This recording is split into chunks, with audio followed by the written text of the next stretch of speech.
দেখো এটা কি বলো তো, দেখে বোঝা যায় না কি। এটা হচ্ছে এঁচোড়, এর মধ্যে চিংড়ি মাছ আছে। এঁচোড় চিংড়ি মাছের ভর্তা।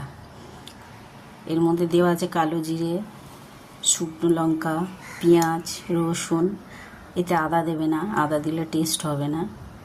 সব একসাথে মিক্সড করে এঁচোড় দিয়ে একসাথে মিক্সিতে বেটে নেবেন।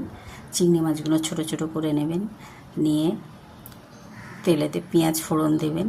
দিয়ে চিংড়ি মাছগুলো একটু ভাজা ভাজা হয়ে গেলে ওই মিক্স করা সব কিছু জিনিস নিয়ে তেলের মধ্যে দিয়ে ভালো করে কষিয়ে ভেজে ভেজে নিয়ে নিলেই হয়ে যাবে চিংড়ি মাছ এঁচোড়ের ভর্তা।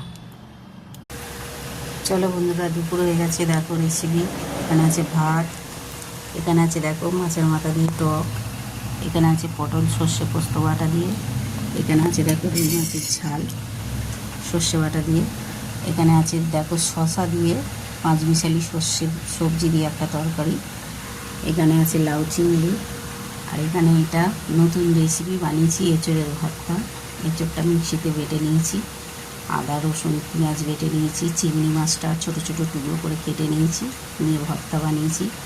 এই রেসিপিটা তোমাদের কেমন লাগলো তোমরা বলো বন্ধুরা, কমেন্টে জানিও, লাইক করো, শেয়ার করো। তো এই ছিল আজকের দুপুরবেলার রেসিপি, তোমাদের সাথে শেয়ার করলাম।